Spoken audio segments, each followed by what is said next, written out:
Hey guys, इस video में मैं आपसे उस विषय के बारे में बात करने वाली हूँ जो आपने मुझसे सबसे ज्यादा पूछा है अभी पिछले कुछ टाइम में। वो है online coaching versus offline coaching, कौन सा ज्यादा बेटर है। तो मैं आपको अपने पॉइंट ऑफ व्यूज बताने वाली हूँ। सांस थोड़ी मेरी फूल रही है क्योंकि मैं अभी छत पे आई थी, क्योंकि छत पे इस समय बहुत अच्छी हवा आ रही है और मुझे नेचुरल हवा बहुत बहुत बहुत ज्यादा पसंद है। तो आगे बात करते हैं। मैं आपको अपने पॉइंट ऑफ व्यूज बताऊंगी। इसके साथ ही मैं आपको ये बता दूं कि कल से मैं इस चैनल पे मेंस में आप कैसे प्रिपरेशन कर सकते हो पर सब्जेक्ट, पहले मैं वो आपको बता दूंगी। फिर आपको मैं एक मेंस का कैसे आपको अपने प्री के एग्जाम के साथ अपनी मतलब तैयारी रखते हुए मेंस के एग्जाम की तैयारी आप कर सकते हो, ये बताऊंगी आपको। तो प्लीज मेरे चैनल को सब्सक्राइब करिएगा, वीडियो को लाइक करिएगा, ज्यादा पसंद आए तो शेयर भी कर दीजिएगा। और शुरू करते हैं।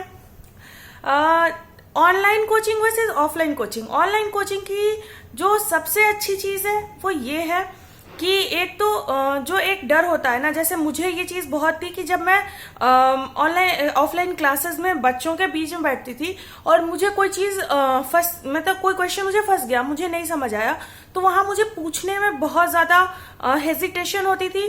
क्योंकि क्या होता था कि बच्चों को जो कई बच्चों को समझ आ जाती थी, मुझे नहीं आती थी। फिर मुझे लगता था जब इतने सारे बच्चों को समझ आ गई है फिर मुझे ही नहीं समझ आई, तो एक मेरे मन में वो चीज भरती जाती थी कि नहीं नहीं मेरे में कुछ कमी है। तो मैंने ऑफलाइन कोचिंग शुरू में ही की थी, तो 3 महीने की थी, तो मुझे उसका कुछ ज्यादा फायदा दिखा नहीं। हाँ, और ऑनलाइन कोचिंग में ये चीज मेरे साथ अच्छी होती थी कि जब सर लोग पढ़ा लेते थे, मैंने पूछा दोबारा तिबारा, वो लोग वैसे भी बताते हैं, तो अगर नहीं भी मुझे चीजें समझ आई तो उसकी रिकॉर्डिंग अवेलेबल होती थी, मैं वो चीज देख लेती थी। तो जब फर्स्ट हैंड की इन्फॉर्मेशन मेरे पास आती थी और चीजों को मैं अपने टाइम शेड्यूल के हिसाब से मैनेज कर सकती थी। ऑफलाइन में मुझे जाना पड़ता था वहां, उनके टाइम शेड्यूल के हिसाब से मुझे अपना टाइम शेड्यूल सेट करना पड़ता था, जो आने जाने का टाइम जाता था, एनर्जी जाती थी, काफी सारी चीजें होती थी। ऑफलाइन में इन सब चीजों से मैं बची रहती थी। सेकेंड चीज ये थी कि जो ऑनलाइन क्लासेस थी, ऑनलाइन में आपके पास एक वैरायटी ऑफ टीचर्स होते हैं। अगर आप कोई ऐसा प्लेटफॉर्म लेते हो जहां पे आपको काफी सारे टीचर्स अवेलेबल हैं, तो आप खुद चूज कर सकते हो। क्या होता है, हर टीचर के पढ़ाने का तरीका अलग होता है, उसी तरह हर जो स्टूडेंट होता है उसके समझने का तरीका अलग होता है। तो जो टीचर मुझे पसंद हो, जरूरी नहीं कि वो उसकी चीजें आपको समझ आए, पर हाँ उस प्लेटफॉर्म पे कोई एक और टीचर होगा जो कि आपको समझ आएगा। तो वो चीजें हैं, आप अपनी पसंद से अपनी समझ के हिसाब से अपना टीचर, अपना एजुकेटर खुद चूज कर सकते हो। जो तीसरी चीज है वो ये है कि हाँ, वो थोड़ा सा, वो कहते हैं ना हर चीज का जिसकी अच्छाई होती है उसके बारे में कुछ बुरा भी होता है। तो ऑफलाइन कोचिंग में ये चीज है कि आप कोचिंग तो जाओगे, जब आप जाओगे तो वहां पे क्लासेस में आप कुछ ना कुछ तो पढ़ोगे। ऑनलाइन में क्या होता है, आपको अपने माइंड को कंट्रोल करना पड़ेगा कि आप क्या कहते हैं, कैसे कब बैठ रहे हो पढ़ने, टाइम के हिसाब से बैठ रहे हो कि नहीं। आप रिकॉर्डिंग भी देखो, कोई बुरी बात नहीं है, मैं नहीं कहती कि आप लाइव क्लासेस में ही जाओ, आप रिकॉर्डिंग देखो। एक बार नहीं जो चीज समझ आती उस क्वेश्चन को आप दोबारा देख लो, जो चीज समझ आ गई उसको थोड़ा सा स्किप कर दो।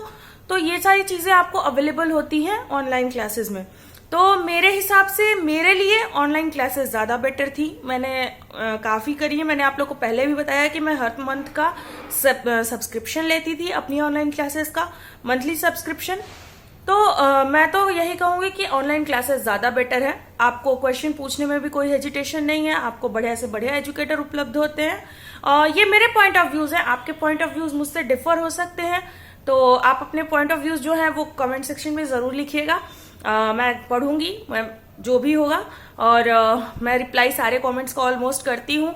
अगर कोई कमेंट रह जाए तो आप ये मत सोचिए कि मैं ध्यान नहीं दे रही हूँ, मैं सब चीजों को देखती हूँ। ओके, और मैं कल सुबह में मैं आपको वीडियो दे दूंगी। उस वीडियो में मैं आपके साथ शेयर करूंगी कि आप अपने रीजनिंग में, जो मेंस की रीजनिंग है, उनमें आपको किस चीज पे ज्यादा फोकस करना है, कैसे आप एग्जाम्स में रीजनिंग के सेक्शन को टैकल करोगे, क्या क्या चीजें होती हैं। तो इस चैनल पे आप जुड़े रहिएगा, वीडियो को लाइक करिएगा, चैनल को सब्सक्राइब करिएगा, वीडियो ज्यादा पसंद आए तो शेयर करिएगा। और इसी के साथ good night, love and peace from me to you, thank you.